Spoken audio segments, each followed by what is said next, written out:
let me know what kind of issues you're having with him, what your goals are with training, and kind of where you're looking to get with Moose. Sure. So I think the biggest issues that we're having is that he exhibits a lot of dominant dog behaviors. We've got a 10-year-old Labradoodle. Okay. That he's constantly climbing on top of, knocking into. And he also has some more dominant behaviors, probably towards the girls in particular. Yeah. And he's also super mouthy. I know that there's a little bit of puppy in that, but clothes. I mean, he's destroyed winter more coats. Okay. Just grabs pant legs. And it's not like a one-time bite on the coat. Like when he's in this phase in the evening when he's like really wild and we try all the things like take him outside, give him a chew toy, he will go after you and latch on and keep coming. Like even if you give him a chew toy and walk up the stairs to get away. Yeah. So it's not just like, oh, I nipped you. It's like keep coming even though you're giving him distraction things. And it's hard to know how to break. I mean, you can see from everybody's, to break or get out of that. Yeah. Hey. Okay. So, how old is he again? 15 weeks. 15 weeks? Yeah. Okay. So he's still kind of like in that puppy area. Oh yeah, for sure. Okay. And then just in terms of goals, right? Yeah. So I've had dogs my entire life. Yeah. The past few dogs that I've had, I've done a board and train. Yeah. And particularly our dog before him, our lab, was probably the best behaved dog I've ever had in my life. Yeah.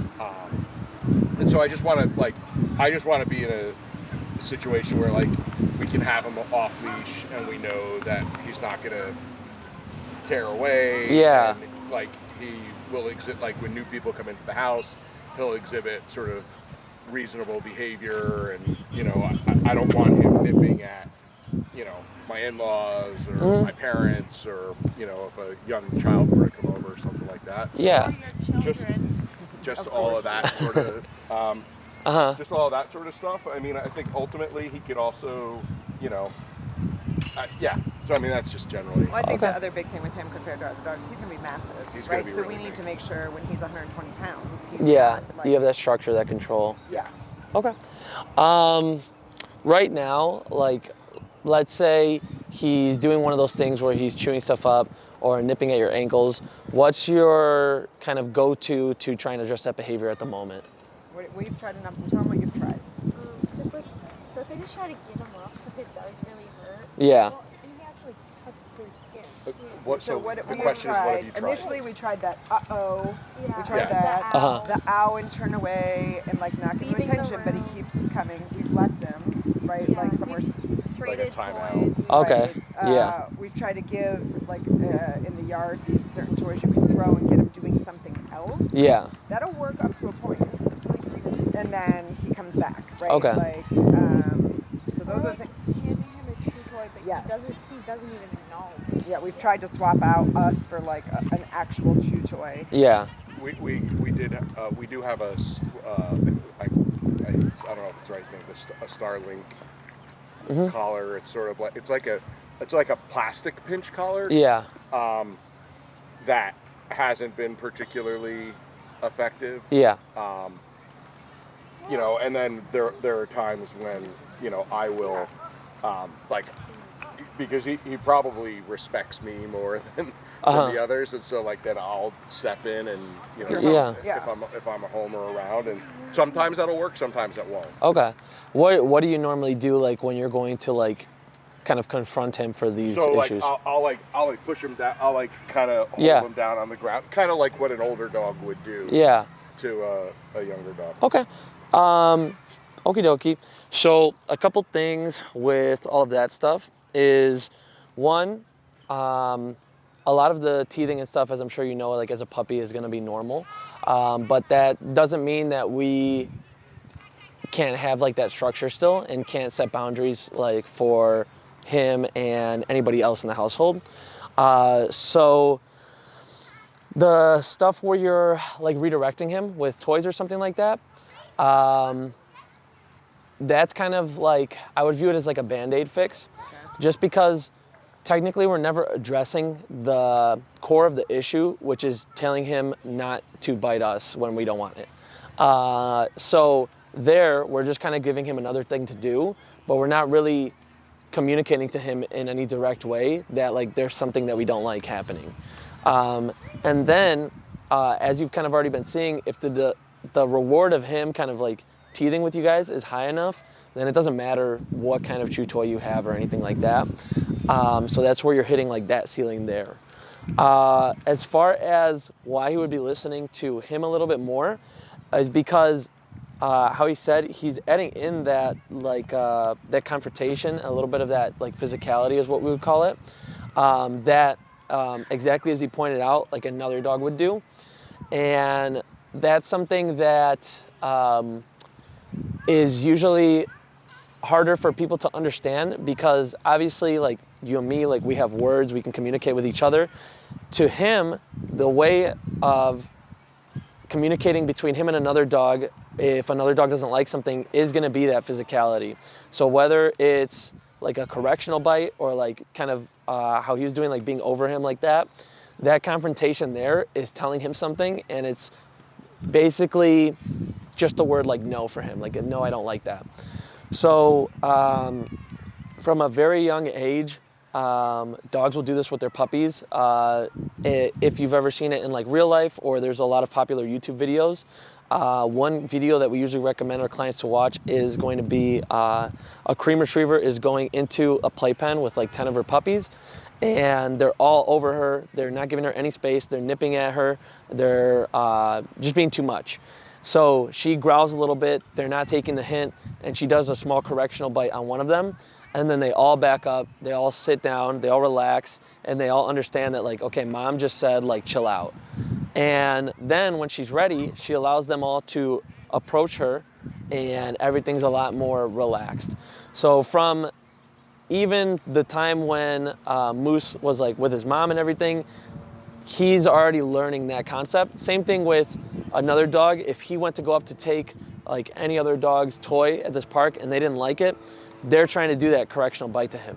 Now, obviously, we wouldn't trust a dog to like handle those situations, just because some dogs overcorrect. Some dogs do not understand like enough is enough. So when we're implementing physicality, there's a few ways that we can do it. One way is that basically the way that you said, where you're like kind of holding him down and everything. Another way is if you guys have ever seen Cesar Millan, like any of his yeah. He does that touch on the side when he makes that noise too, like when he's like and doing that. That is still adding in that physicality. It's just in a way that is more like easily available to us. So what he's doing is he's poking in the side here, like below the ribs and above the waist, where there's like that soft, like fatty area, where it's not going to hurt him or cause any damage there, and we're not also going to hurt our hand by hitting any like bones or anything. That's one way of adding the physicality. Another way is what we would call a bonker. It's when somebody has like a rolled up towel or like a newspaper or like a paper towel roll, and you just kind of like, not even hard, but like lightly are hitting the dog on the head if they come to you and do something, just to add in that confrontation, where it's not necessarily to cause any damage or anything like that. But now Moose is thinking like, okay, like, whoa, you just kind of confronted me for my behavior. Like, what's going on here? And it's adding in a little bit more of that discipline and structure too.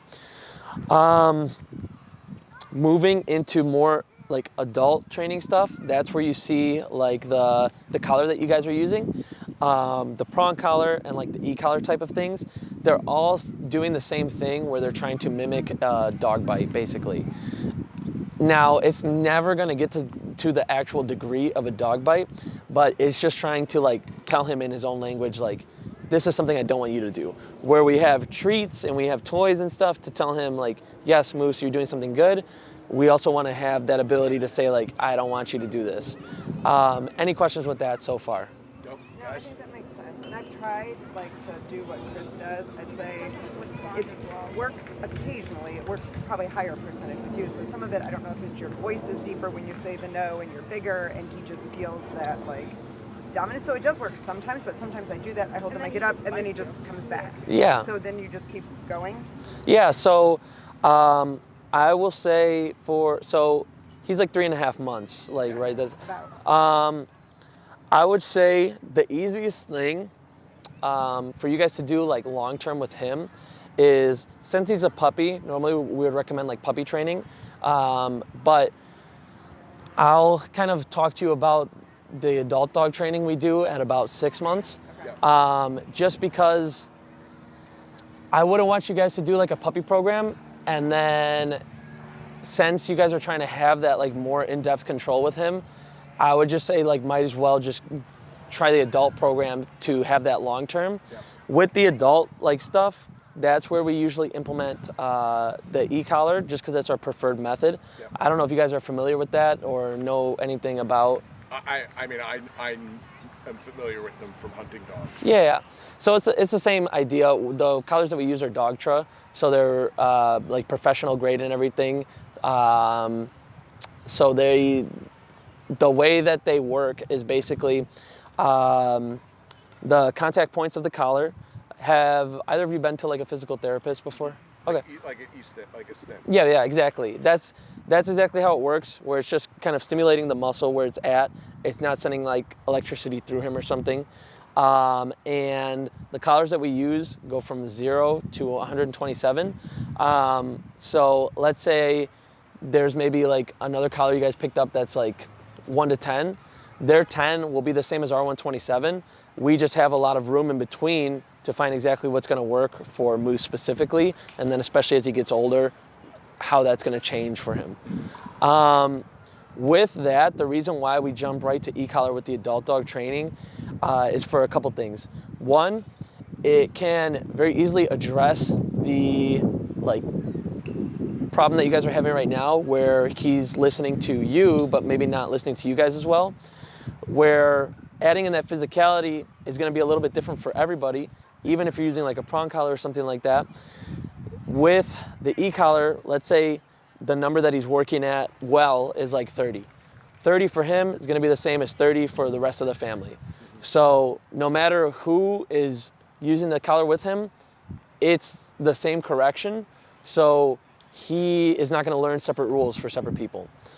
Another thing with that is, I know you mentioned like having that off-leash reliability.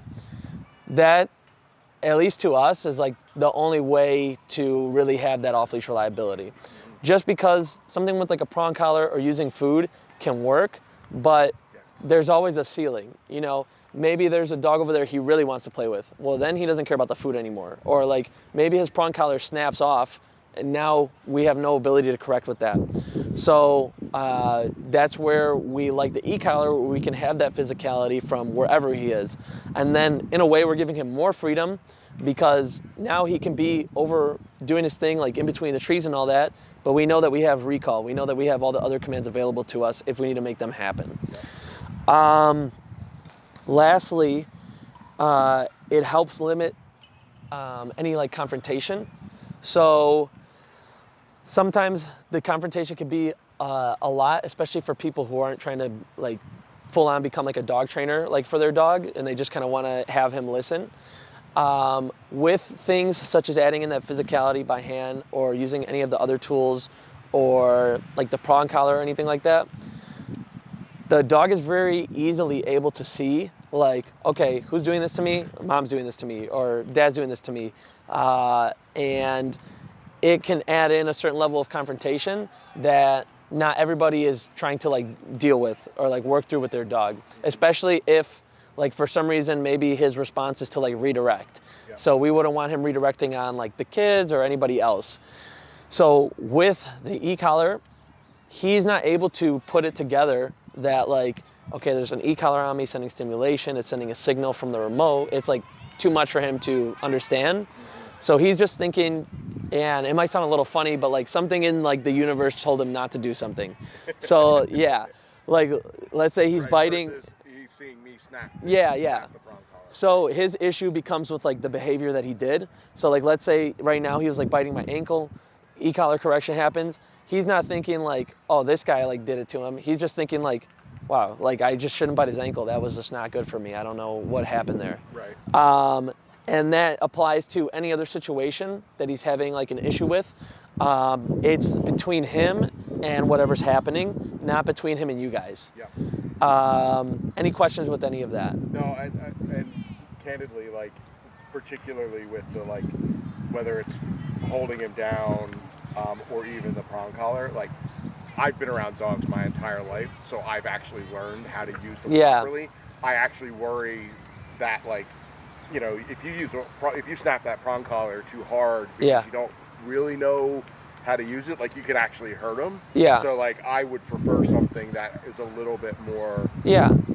Has a little bit more control and consistency. Mm-hmm. You know, because I don't know that, you know, if one of the girls holds him down, like I know how much pressure to put on him. Like they may not. Yeah. And if it's too much, you know, he potentially gets hurt. So. Yeah.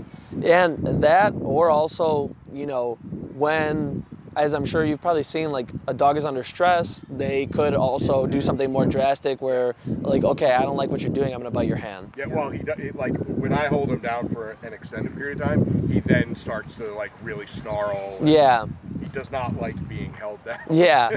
Yeah, I mean, it makes sense, you know, probably just like similar to anything with like humans or anything like that. Yeah. Once you're put into a situation where your options become very limited, he's gonna do like a set number of things. It's either like fight, flight, or like submit, kind of. Yeah. So, yeah, a lot of that is something that, especially having kids and all that, like we don't want to leave things up to chance for that. Yep. And with a dog like him too, as he gets bigger, we don't want to have to worry about that. Yeah. So definitely I would recommend kind of going into like the e-collar training instead of doing like any puppy stuff with him, because the puppy stuff is like, is not really going to make like a long-term difference. And he's been through a puppy class Yeah. already, and like so, He's good like at simple. he's super. Great He's at commands. great Yeah. at commands, Doesn't pee in like the house. very smart. Yeah. It really is just some of these other behaviors that it's like a, you know, we were actually thinking about like, you know, waiting a couple months and then doing the board and train, so he's a little bit older anyway. What are the, and this is me asking, what are the downsides of the e-collars? Like, is Yeah. there any chance that he could then become deranged? Like, I just mean like then he's, I don't want him like traumatized. Yeah. Is it pressure or is it shock? It's so it is referred to as pressure training. So at the end of the day, the e-collar is an aversive and it is a stressor. So it does cause a certain level of stress to occur while he's like trying to understand it, trying to learn it, because it's something he doesn't like. With that, we try and limit the amount of stress as much as possible, because we have to think about it in a way where the e-collar is a form of communication. So we can't have it to where he's like so stressed that he's turning his brain off, because we need him open to like new ideas. We need him open to trying to move with the pressure. And the whole thing that we would be trying to do is whatever program we do with a dog, we always teach the heel command first. Okay.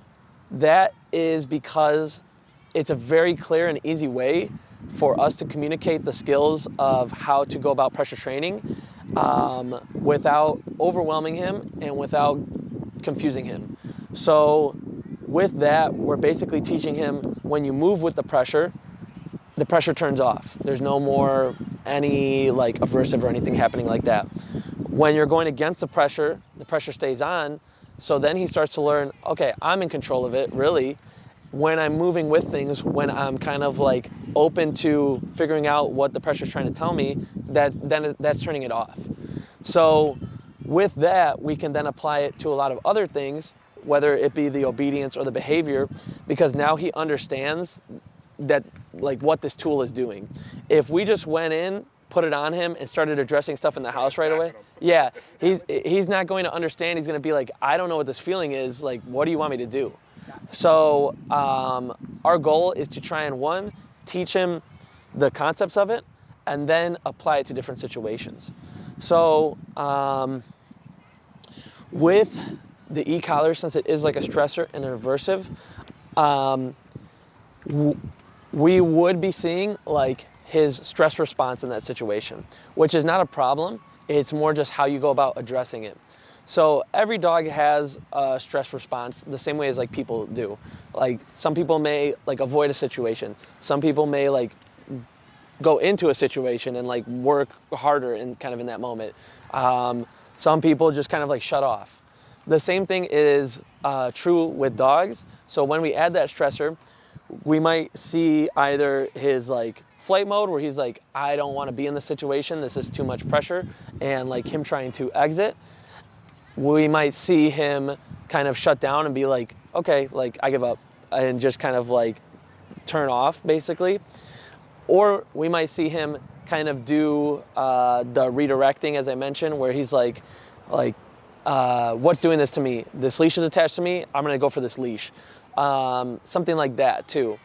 So now with the stress response, that's something that we would want to work through, because in real life, let's say that something stresses him out, like maybe an ambulance comes down the street right now and maybe that freaks him out.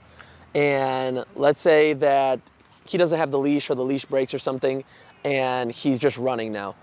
We want to know that our commands are still reliable to work through those stress responses, rather than like, oh, like he's in flight mode, he's shutting down, like I can't do anything now. So that's stuff that we would work him through. And then anything that's like confusing to him, we would help him through more, because confusion and like the stress and like frustration will be like two different things. So that's how we would go about that.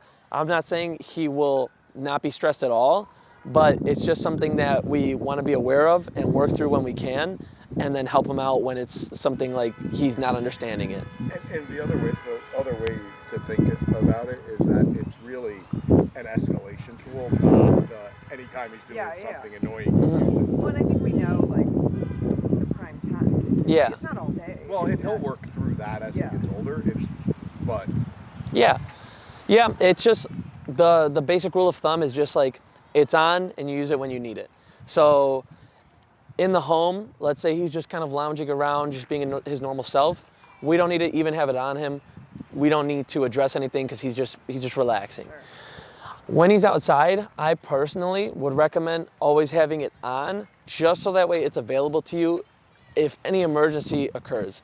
So even if you're not planning on doing like anything like training specific outside and you're just kind of walking him, I would still value the ability to have that recall available to you in case like you drop the leash or something happens, another dog approaches him or something. Like, I just think having it there ready is very useful outdoors. Inside, it's just whenever you're feeling it, kind of. Whenever you think like, okay, he's being really mouthy, like we're gonna play with him, but I don't want him to be like this. Maybe you slap on the collar, address whatever needs to be addressed. Okay, now he's just laying down, we're chilling. I'll go ahead and take off the collar. Well, it's interesting because a few times that we needed him just the other one, sometimes he just does nothing. Yeah. Then he just sits there, and once you put it on, because Yeah. it's like, oh, okay, I know what's the coming. problem Yeah. is that like we have to have a string, like a string that lends the entire cross length of the room. Yeah, it's a little. And then what is the recommended age to start that type of training? Yeah, usually we recommend when the dog is considered an adult dog, and we go by like what other dogs would consider it, so that's usually 6 months. Okay. That is when their brain is like more developed to the point where they can more easily handle pressure. That being said, technically we could, like, for example, if he's doing a board and train, as like you mentioned that you'd be interested in, that's something we could start a little earlier, just because he's going to be like with us at the facility, and like technically we can use e-collar at any age as like trainers, but when they're younger there's more nuance to it, so we wouldn't expect somebody else to have to learn all of that kind of. Okay. But like, for example, like if you wanted to start him at like 5 months or something, like technically we could do that, since he will be like with us specifically. But that's the general area, Okay. like the closer to the 6 months range. And then as far as like addressing the behaviors and everything, like with the e-collar and all that, the way that we view like the separation of like behaviors and obedience is kind of like, obedience is like stuff you learn in school, like science, math, reading, all that stuff. Behavior is like morality, like don't lie, don't cheat, don't steal. So the way that we go about it is we try not to use obedience to address behaviors, because we're never really getting to the core of what's happening. We're just kind of telling Moose to do something else. So with the things like the nipping and everything, technically we wouldn't use any words for that. It would just be something we don't want him to do, especially as he's getting older. So that way the default is like, okay, I'm just expecting you to not go up to somebody's ankles and like bite their ankles. Rather than like, okay, you're biting their ankles, I'm gonna tell you to stop. And then maybe he goes up to somebody else, starts biting their ankles, I have to tell him to stop again. So that is just going to be something like helpful down the road. Yeah. It's like saying no to a toddler with every behavior. It just doesn't. Yeah, Like, exactly. you lost the. Exactly, because the words for him, like yes, they can mean something, but the words are not necessarily the consequence. So for him, telling him no can mean something where he's like gonna stop, but that's not like the actual thing that's getting him to stop. He's thinking about like, okay, what happens after they say no? So, for example, for behaviors in the home, we have 2 ways of going about it. It's either elimination or control. So, for example, we'll use barking, for example. Some people live in apartments where they can't have their dog bark at all. So then there we would just basically tell the dog, like, there's no barking allowed in the apartment. And the way that we do that is, let's say the dog starts barking, we have the e-collar on him, we follow up with the correction on the e-collar, but we don't use any words because we're not giving him any warning. It's just immediate consequence, like, okay, I bark, this happens, so I'm not gonna bark. Now, if it's something where, like, for example, maybe you guys or some other people will like to have a little bit of barking for like the security or just letting you know that somebody's there, then once he starts barking, we would then pair like some type of word to it. Like, let's say you guys choose the word like quiet. So he starts barking, you're like, okay, that's enough. So you say quiet. And then after that, we wouldn't say a word again. We would just follow up with the e-collar to give that word its meaning, basically. So now he understands, okay, when they say quiet, I should stop after that because then they're following up with the consequence. Okay, that makes sense. I mean, this morning was interesting. There was a stranger in the neighbor's yard. I've never seen him do that before, and he knew that wasn't the normal neighbor, and he started barking. I was like, Which that's I'm great. comfortable with. Yeah, Yeah. I'm in a house, so yeah. we Yeah. can bark. Yeah. But I like, okay. Yeah, so then that's the way you would want to go about it. If the barking ever becomes like too much, you would say the word, follow up with the consequence. And then that's gonna give it all the meaning that it needs, really. As far as the like obedience stuff, what we usually do, so for him, since he's gonna be a bigger dog, and if he does like pulling, that's gonna be probably rough. So the way we teach our heel command is very, very strict. So Moose should be on your left side, right shoulder in line with the left leg. He shouldn't go past you, shouldn't go behind you to your other side. And then when you come to a stop, he should go into an automatic sit next to you. So there's a lot of structure to it, to where it's a lot for him to focus on. So a lot of things that might be normally distracting to him are not as important because he has this like to-do list, basically.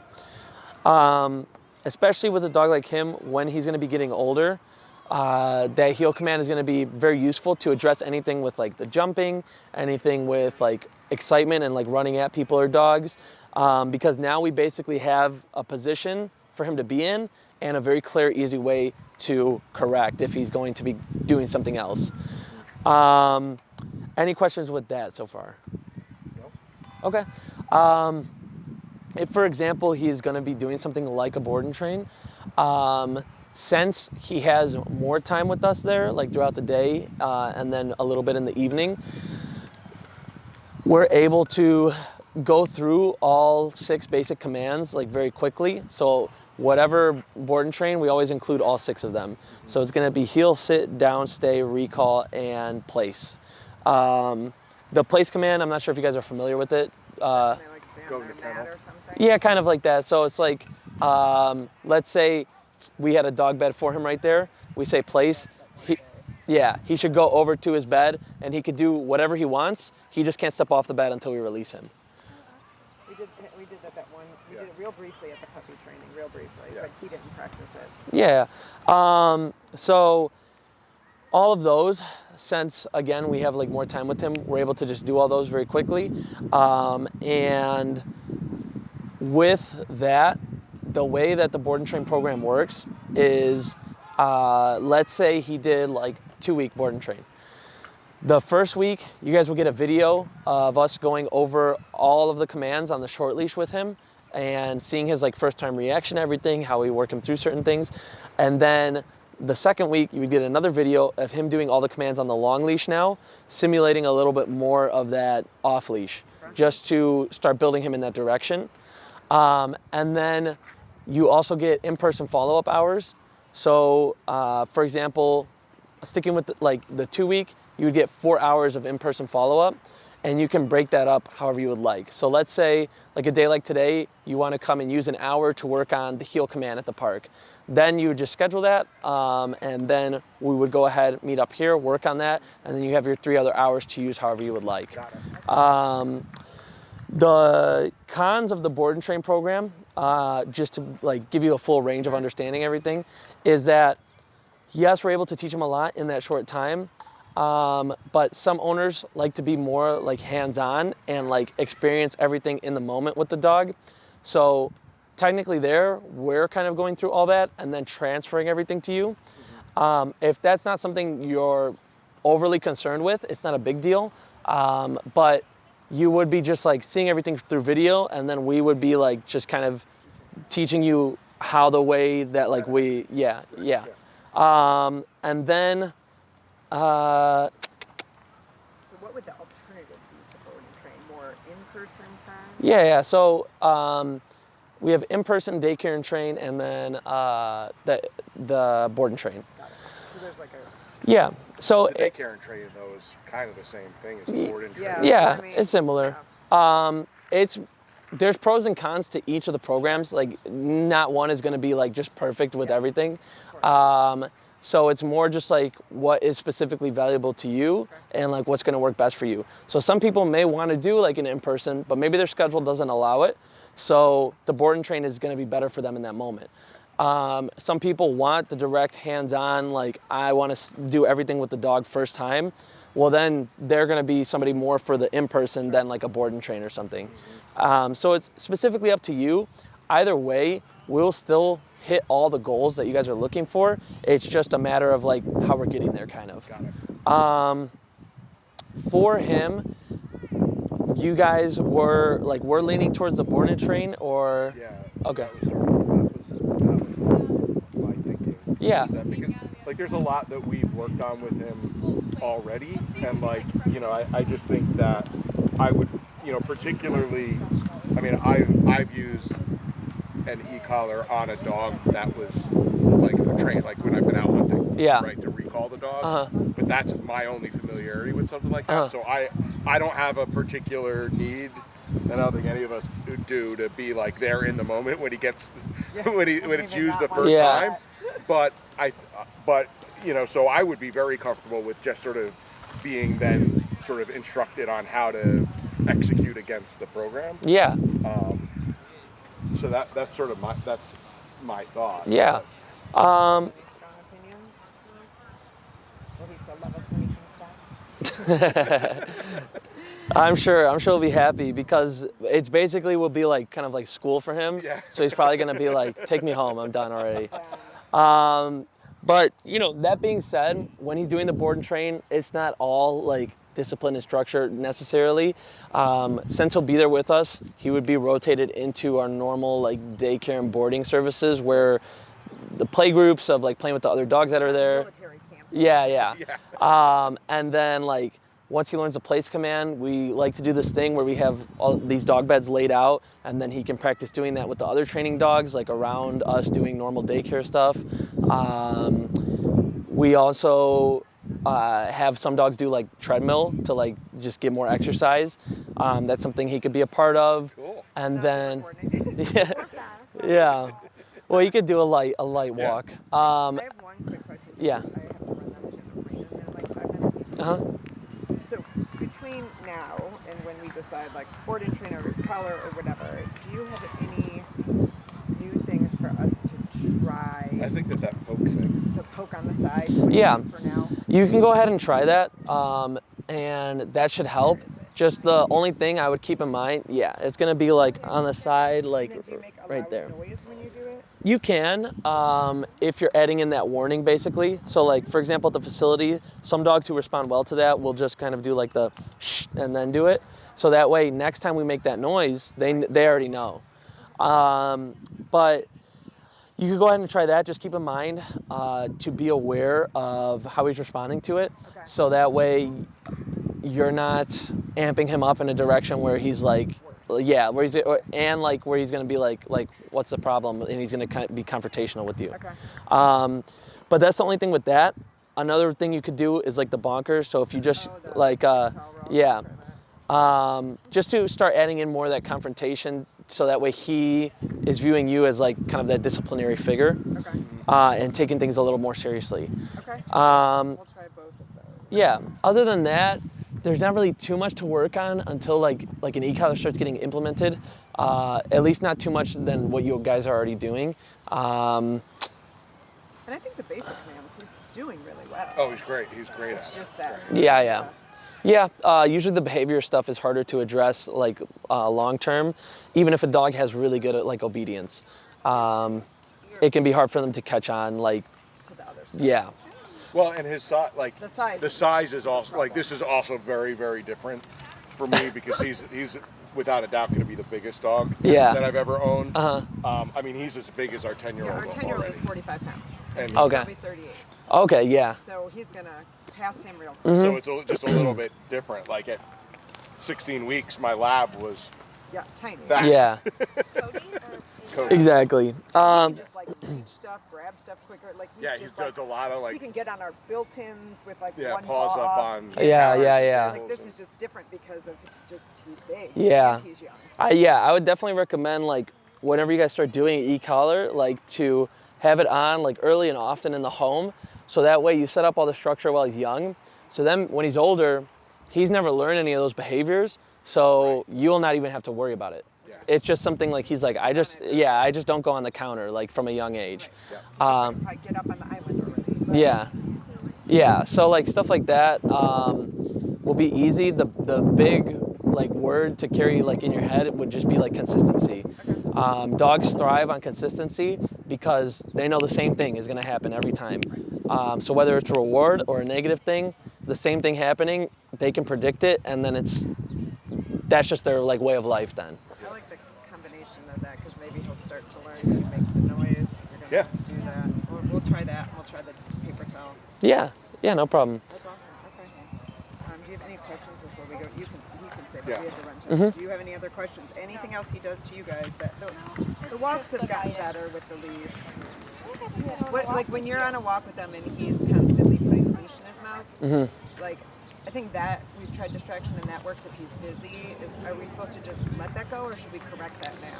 That's something like when we would implement the heel command, we would want to address that, just because what that is his excitement is getting to such a high degree, he's needing to redirect that into something. So he's like, it's like if somebody's like nervous and they like are chewing gum or they're kind of moving their leg. So with that, we would want to address that to also like address the nervousness in his head. So that way, in anything else, we're not seeing that kind of like anxious behavior. Okay. But it's not necessarily the worst of behaviors. it's just something that we would want to keep in mind and try to address as best we can. You're such a stick kid. And dirty. Okay, you go home and Dad's car dirty. Yeah. Thank you so much. What was your name? My name's Elias. I'm Becky, and this is Caitlin and Emma. Thank you. Nice to meet you guys. Well, Yeah, no problem. Dirty dog. Let's see if he cries. Nope. We'll meet you at home. Yeah, but I mean, a big dog like him, it's definitely nice to hear that you guys are wanting to have that structure and stuff. Yeah. Because so many times people will get a big dog and not be prepared for it, kind of. So all of that is really good. And then with him as well, since you guys are doing a lot of this stuff from a puppy, it's a lot easier to have that long-term consistency, setting it up when they're a puppy, the same way that like I'm sure people, like you've heard them say, like learning a language when you're young is like way easier. Yeah. So it's the same thing, where we're teaching him these concepts when he's young, so when he's older, no problems. I mean, and like, look, like I said, I've been around dogs my entire life. They haven't. Like the first time my wife ever was around a dog was when she met me. So, yeah. Like and ever since then, I have made a real big point of, from a very early age, like really, really strong training, because I know how to I can handle them and correct them. Exactly. Because she's not been around it, it's a little bit harder for her. And now with the girls, like I think it's super important that from now. Yeah. And with with my lab, I mean that dog was 15 or 16, and I mean, never a problem. Literally never a problem with him. Yeah. Because he was trained as a puppy really effectively. Yeah, I mean, especially like involving like the rest of the family in the equation, I know that it can be like, one, difficult for them to be as confrontational as you, because like he's a cute puppy, it's hard to have that discipline sometimes. Yeah. And then also like being able to address everything cleanly, whether you're home or you're not home. Right. So doing that, like with the training and the e-collar, like let's say during a follow-up, you're wanting to get like the rest of the family involved too, then that's something we can also do where like maybe, we go over heel with you walking him, but then we can have your children and your wife walk him too, so that way they can see that they also have the ability to kind of take control in that situation as well. Yep. And I think that once like everybody kind of starts seeing the results, usually that's when everybody's like, oh, okay, it makes sense now. Yeah. Because I know it can be like confusing and a little stressful ahead of time because you're not sure what everything's gonna look like. Yeah. Or may not you specifically, but your family. Yeah. So with that, I don't think there should be any like issues with him. He seems like a pretty confident puppy, which is like really good to see, especially moving into like e-collar stuff, because we always prefer to do things with what's called a balanced training method, where we're using positive and the negative reinforcement as well. So not only when we're doing the training are we going to try and use e-collar, we'll also try and incorporate either his food or treats. Yep. So that way he's kind of getting double the reward for everything. So one reward is the pressure of the e-collar stopping, and he's like, okay, cool, that's done.